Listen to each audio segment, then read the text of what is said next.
Então, a maioria absoluta dos nucleotídeos contém uma dessas 5 bases. E existem algumas bases modificadas que também são encontradas em ácidos nucleicos naturais, né, que não são ácidos nucleicos sintéticos, porque no laboratório a gente pode sintetizar o que quiser, mas em sistemas biológicos, a maioria absoluta das bases é uma dessas 5, mas existem algumas bases minoritárias, como por exemplo bases com metilações ou bases com hidroxilações, que são encontradas em porcentagem muito pequena nos genomas e que normalmente têm algum papel regulador num nível acima do nível de simplesmente passar a informação. Mas a maioria absoluta é uma dessas 5 bases, então são 2 bases púricas, ou derivadas das purinas, que é a adenina e a guanina, e são 3 bases pirimidínicas, a citosina, a timina e a uracila. E uma coisa muito importante é que a timina ela é encontrada somente em DNA e a uracila ela é encontrada canonicamente somente em RNA. Ou seja, a uracila em DNA não é uma base canônica. E de maneira análoga, a gente não encontra timina em RNA. Então, agora, se a gente juntar tudo isso, o que a gente tem são esses nucleotídeos. Então, aqui estão os 4 nucleotídeos canônicos de ácido desoxirribonucleico. Por que chama desoxi mesmo? Porque no carbono 2 tem hidrogênio. Então, no ácido desoxirribonucleico, a gente encontra desoxiadenosina, desoxicitosina, desoxitimidina e guanosina e desoxicitosina, tá? No ácido ribonucleico, e é ribonucleico porque o açúcar é a ribose, não é a deoxirribose, no carbono 2 tem uma hidroxila. Então, aqui os nucleotídeos agora não são mais desoxi, eles são simplesmente adenosina, guanosina, uridina e citidina, tá? Então, eu falei para vocês que aqui no carbono 5 podem estar ligados 1, 2 ou 3 fosfatos, e isso dá a denominação no caso desse aqui, por exemplo, de adenosina, AMP, que é adenosina monofosfato, adenosina difosfato e adenosina trifosfato, dependendo do número de fosfatos que estão esterificados aqui no carbono 5. Tudo bem? Então, se vocês lerem alguma nomenclatura, DGMP, o que a gente está lendo? Desoxi, guanosina, monofosfato. Se a gente lê uma nomenclatura DGDP, a gente está lendo desoxi, guanosina, difosfato. E se a gente lê DGTP, analogamente, a gente está lendo desoxi, guanosina, trifosfato. Então, o que é importante lembrar? A base vai dar, a base que está ligada aqui nesse carbono 1 vai dar o nome do nucleotídeo, o número de fosfatos, AMP, ADP ou ATP, e se o açúcar é a desoxirribose ou a ribose. Se é a desoxirribose, vai ser D alguma coisa, se é a ribose, simplesmente não vai ser nada.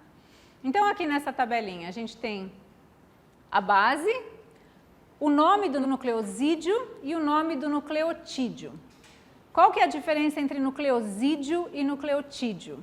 O nucleosídeo não tem o fosfato, o nucleotídeo daí tem esterificado a 1, 2 ou 3 fosfatos. Tá?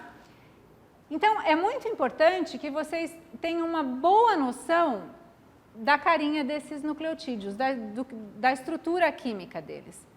Porque todas as propriedades dos ácidos nucleicos, elas vão ser resultado, elas dependem basicamente das interações que esses 4 componentes básicos vão fazer, tá?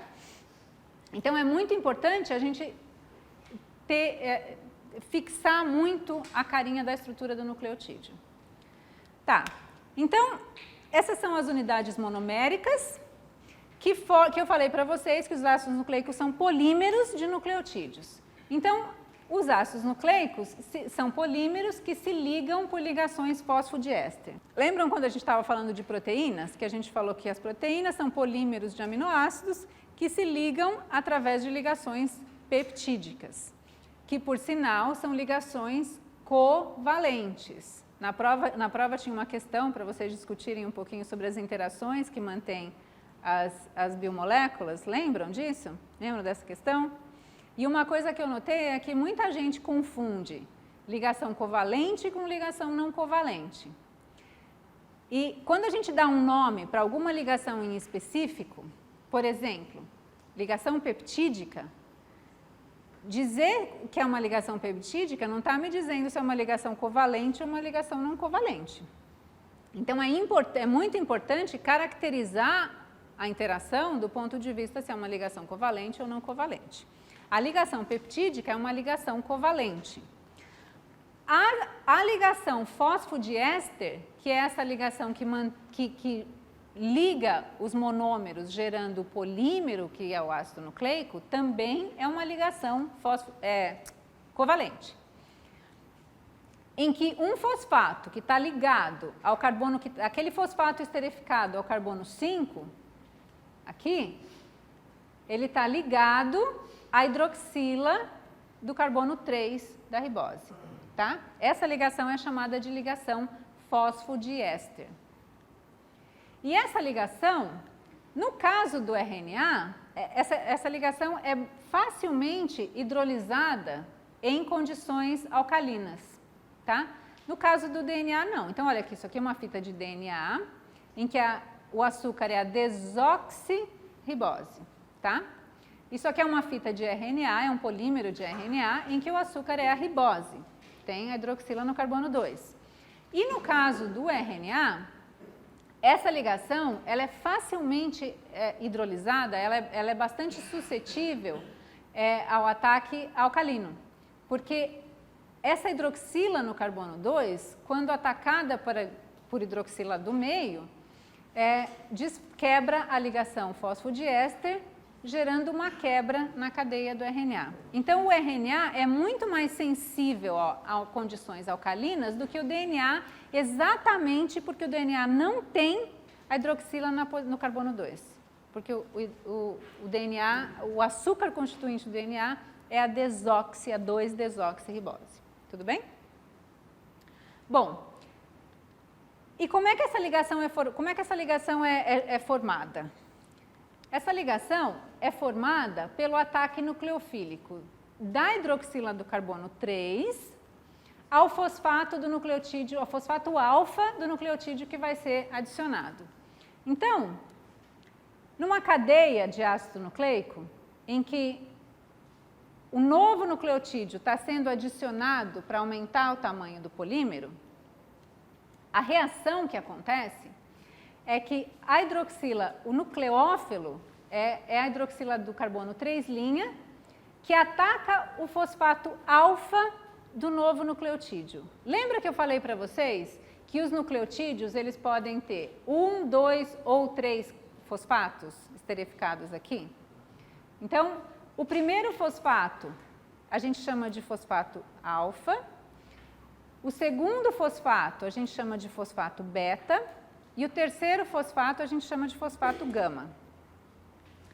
Para um ácido nucleico crescer, aumentar em um nucleotídeo, esse nucleotídeo que vai ser adicionado, ele tem que ser um nucleotídeo na forma de trifosfato. Não tem como incorporar, por exemplo, AMP, ou desoxiadenosina monofosfato. Tem que ser um nucleotídeo trifosfatado. E o que acontece é que a hidroxila do carbono 3 funciona, faz um ataque nucleofílico no fosfato alfa, liberando os dois outros fosfatos, o fosfato beta e gama, na forma de pirofosfato e gerando essa ligação fosfodiéster, tá? Essa é a reação que gera a ligação fosfodiéster e que faz com que a cadeia do ácido nucleico cresça em mais um, tá? Isso pode, sem dúvida, ser feito in vitro, pode ser feito através de reações sintéticas in vitro, mas em organismos, em sistemas biológicos, essa reação é sempre catalisada por uma enzima. Catalisada por enzimas que a gente chama de DNA polimerases, porque elas polimerizam, elas fazem aumentar o tamanho do polímero do ácido nucleico, e de forma análoga para RNA por RNA polimerases. E o que a reação em si, a química não muda, a reação é a mesma.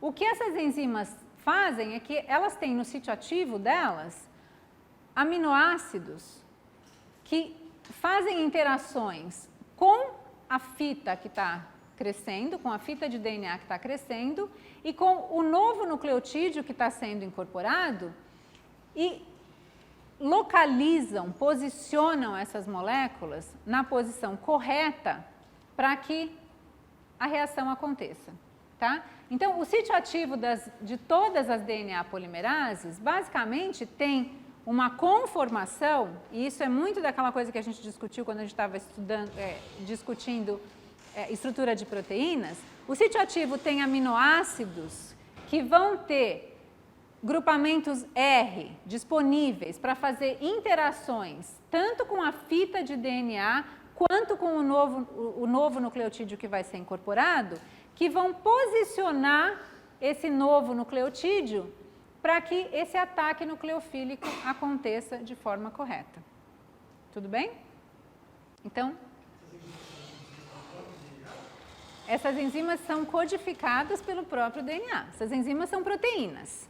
Então, como eu falei lá no comecinho, todas as proteínas que a gente conhece, a sequência de aminoácidos da proteína é informação, né? Essa informação está codificada em algum ácido nucleico. E na maioria das vezes está codificada no DNA. No nosso próprio DNA. Então, o nosso próprio DNA, o meu genoma, carrega todas as informações necessárias para me fazer. E para me fazer, tem que fazer mais DNA. Porque cada vez que a célula duplica, a célula tem que replicar todo o DNA que a célula tem para fazer um outro igual, uma cópia igual, certo? Para fazer isso, eu preciso sintetizar DNA. Para sintetizar DNA, eu preciso de DNA polimerases. Então, todos os genomas de organismos celulares carregam genes que codificam DNA polimerases. Nem todos os vírus, por exemplo, carregam genes para fazer DNA polimerases. Por quê? Porque os vírus não replicam seus próprios DNAs. Eles usam o hospedeiro para replicar seu DNA. Então, eles usam a DNA polimerase do hospedeiro.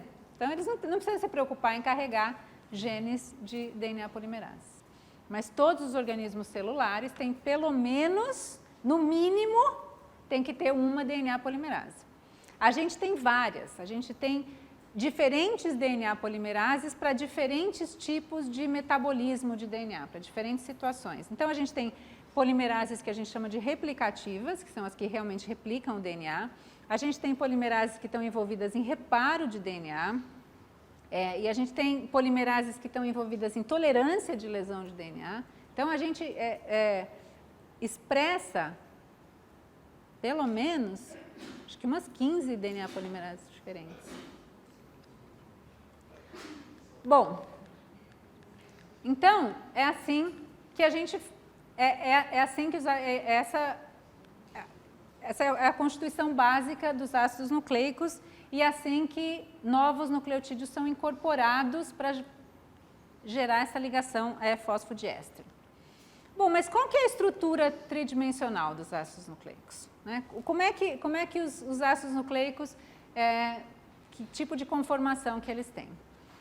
Então, as primeiras informações, assim, as primeiras indicações de como é que era a estrutura de ácidos nucleicos, elas começaram a ser montadas muito a partir do trabalho de um pesquisador que chamava Chargaff, em que ele estudava a constituição química de DNAs. Ele começou a medir a constituição de DNAs de diferentes espécies, em diferentes estados nutricionais, em diferentes tecidos, e ele começou a chegar a algumas conclusões, né? Então, primeiro, que o DNA de todas as espécies vivas era constituído das mesmas 4 bases nitrogenadas.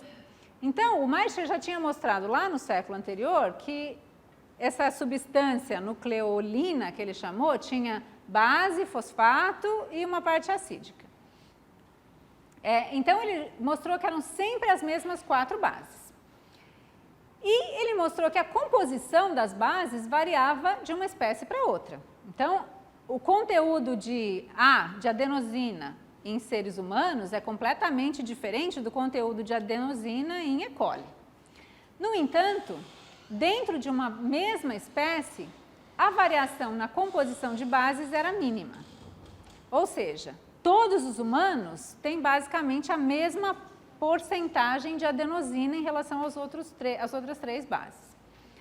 Além disso, a composição de bases nunca mudava, não muda com a idade, não muda com o estado nutricional, não muda com mudanças ambientais, não muda de tecido para tecido, indicando que provavelmente era alguma coisa característica.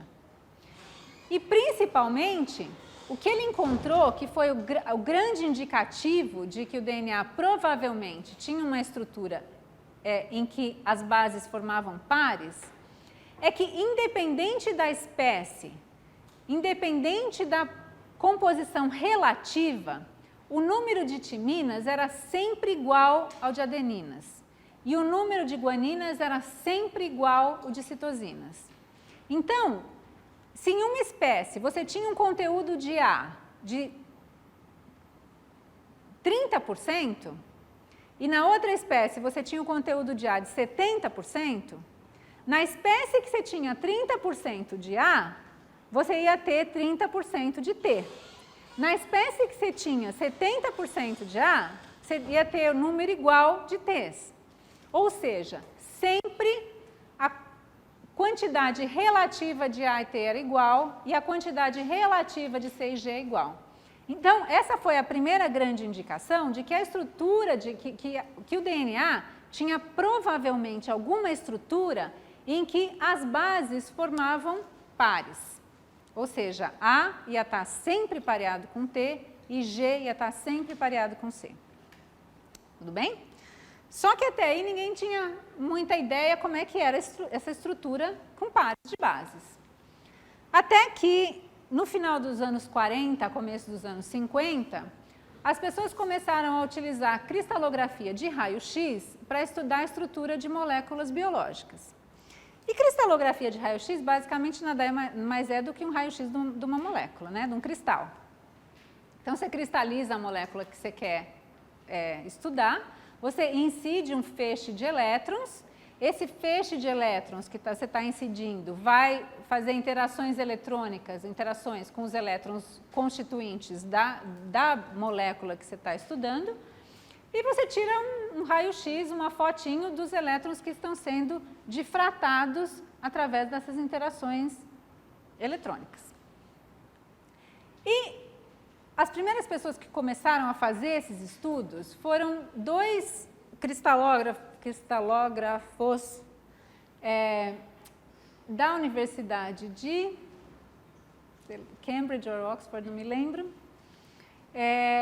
que eram a Rosalind Franklin e o Maurice Wilkins, e eles começaram a fazer cristais de DNA e começaram a tirar fotos desses cristais e eles encontravam fotografias desse tipo. E fotografias desse tipo, esse tipo de padrão de difração de raio-x é típico de moléculas que têm uma estrutura helicoidal, que têm uma estrutura em hélice. E daí, em 1953, exatamente no dia 25 de abril de 1953, ou seja, 60 anos, faz 60 anos que a gente conhece a estrutura do DNA, esse ano foi o aniversário. Outros 2 pesquisadores que eram vizinhos de laboratório do Wilkins, que foram o James Watson e o Francis Crick, eles juntaram essas informações todas, eles juntaram aquelas fotos de fração de raio-x que a Franklin e o Wilkins estavam tirando, com as informações do Chargaff, que indicava que as bases formavam pares, e eles propuseram uma estrutura em dupla hélice para o DNA, que se conformava muito bem aos padrões de difração de raio-x, e eles publicaram isso na Nature, nesse volume de abril de 1953, e esse trabalho mudou a biologia, né? Então, em 2 páginas e meia, o trabalho começa aqui e termina aqui, em 2 páginas e meia, eles mudaram a biologia, juntando informações que, na verdade, eles, do ponto de vista experimental, eles fizeram pouco, eles modelaram eles juntaram essas informações. Então, eles propuseram a estrutura em dupla hélice do DNA, em que as bases estão localizadas, estão direcionadas para o lado de dentro da dupla hélice. O lado de fora é a cadeia de fosfato ligada, de fosfato e carbono formada pelas ligações fosfodiéster. Então, seria isso aqui ao lado de fora, para o ambiente, para o solvente. As bases posicionadas para o lado de dentro, com um período de torção da hélice de cerca de 36 angstroms, gerando o que eles chamavam de suco maior e gerando um outro suco que é chamado de suco menor. Então, essa estrutura em dupla hélice permitiu agora que a gente começasse a entender esses fenômenos, a gente começasse a estudar informação biológica, transmissão de informação biológica, agora do ponto de vista molecular. Tá? Então, não é à toa que essa descoberta, eles ganharam o prêmio Nobel por essa descoberta, os 3 mais o Maurice Wilkins, os 2 mais o Maurice Wilkins.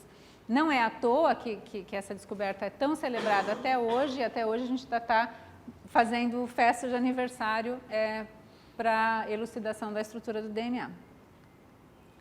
Bom, então, essa estrutura que o Watson e o Crick propuseram em 1953, ela tem algumas características físicas e ela é conhecida como forma B. É um DNA de forma B que até recentemente era suposto de ser o único DNA que era encontrado em condições naturais, né?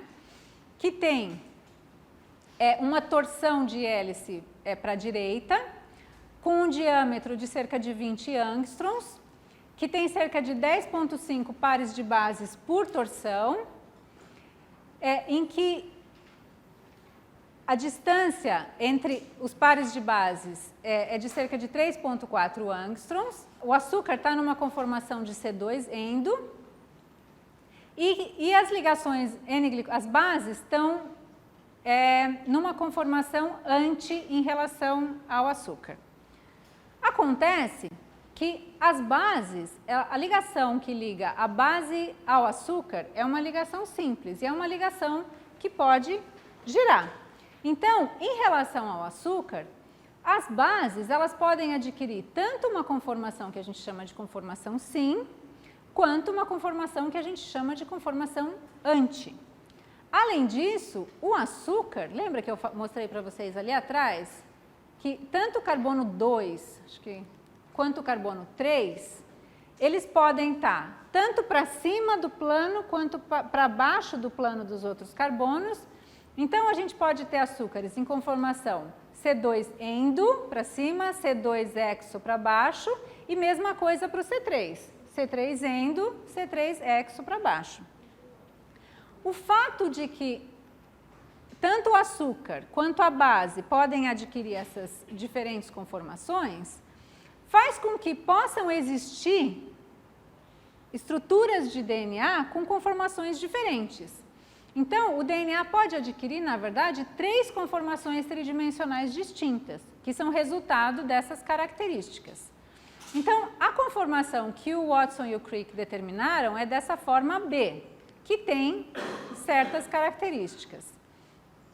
Agora, em solução, o DNA pode adquirir, dependendo da composição, basicamente, pode adquirir também e das condições do solvente, pode adquirir uma conformação que a gente chama de conformação A, que também é a torção da hélice também é para a direita, só que é uma conformação um pouquinho mais achatada.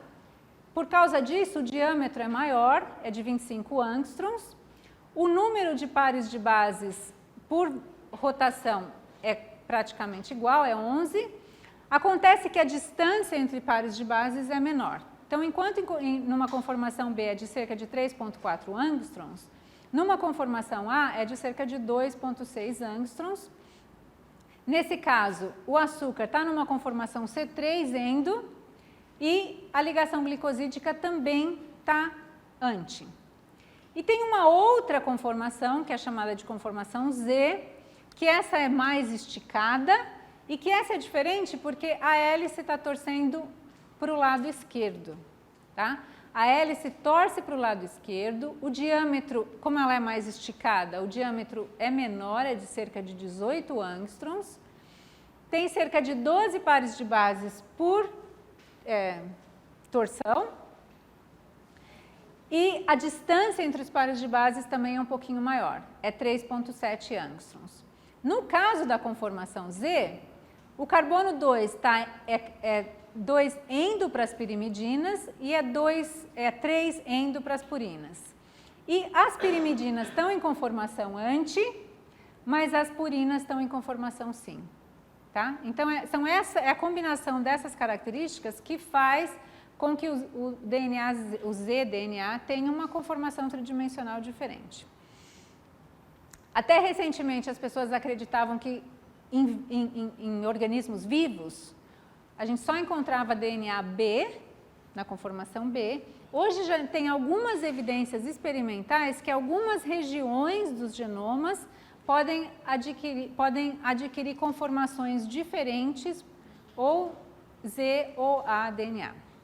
Isso, nesse momento, para a gente, pode não ter nenhuma implicação, mas para frente, quando a gente for estudar, por exemplo, como é que as proteínas interagem com o DNA, como é que as proteínas leem informação do DNA, como é que o DNA é replicado, como é que o DNA é reparado, alterações na conformação tridimensional podem ter implicações importantes.